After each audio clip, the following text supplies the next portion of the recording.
Paul Cezanne, the famous French artist. Some call him the father of art. Especially towards the end of his life, he was particularly taken by, I'm obsessed by Antonio's son Victoire in Aix-en-Provence. His studio faced that mountain, and he painted it, some say, almost up to 100 times, trying to capture it different times of day, in the evening, in different seasons. But he says somewhere, it was also capturing him. His relationship to the things he painted was living and dynamic. It was two-way in a profound way. You see that in the way you perceive the world. There's this merging of subject and object.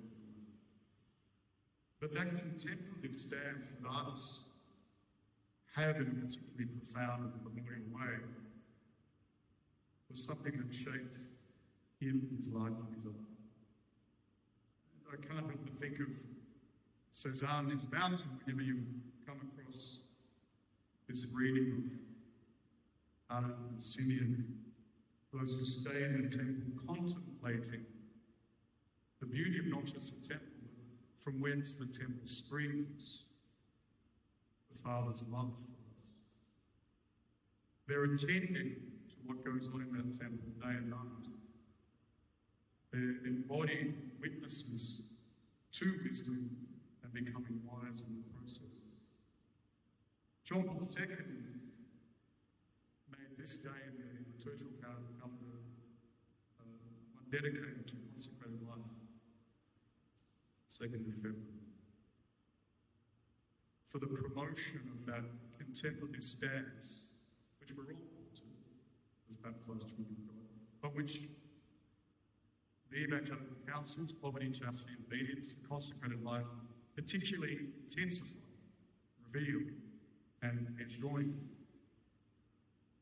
And that contemplative stance is about having our spiritual senses enlivened by God's grace, but practicing, habituating that stance on the world to see what might just be the same thing, like Mount Saint-Victoire, but to see it different each time.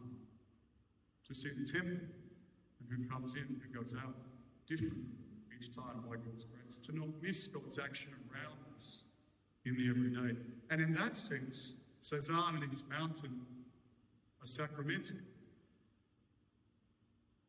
We meet the divine, which we can't capture, we try. So art is a far better guide for philosophy and theology than anything else, really. The complexity of that beautiful layered relationship, grasping that which is always beyond God. And the consecrated life does that as well. A whole way of life seeking to put God first at all times in every moment.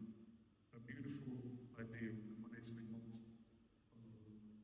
seems foolish. But that's what we're called to. So we don't miss the presentation of the world around us. A contemplative stance is profoundly sacramental to see the world as charged with God's grant, as Homilies says. So when we think about consecrated life in a country like Australia, the picture can be a little bit dismal, can be depressing, because it's about loss, aging, diminishment, and the absence of something that's been so beautiful over the centuries and built the church in Australia.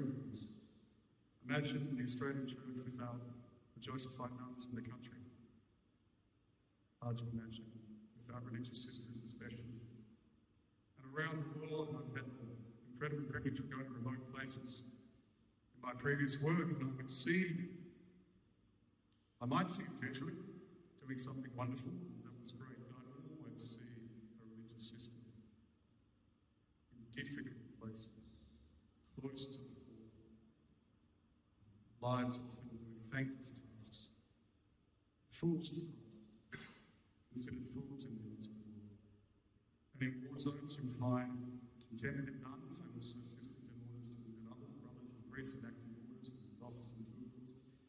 religious have the freedom to go to the edges, to insist on God's grace in places where that seems impossible, to insist on God's hope in hopeless situations, to insist on God's forgiveness for what seems unforgivable, to be preachers and apostles of mercy. And you'll find in those times contemporaries, I think, the most striking examples of this when they're praying for peace, whilst the machine guns around outside. I once visited a convent of Carmelite sisters in New Guinea, up in the highlands, a particular place plagued with, it seemed, endless tribal warfare and lots of guns, not just spears and bush knives, but guns. And when I went to visit them, the wall of their convent was covered in bullets with a concrete. And there they were, peacefully, quietly, praying for peace. And I might say, putting their own lives at risk.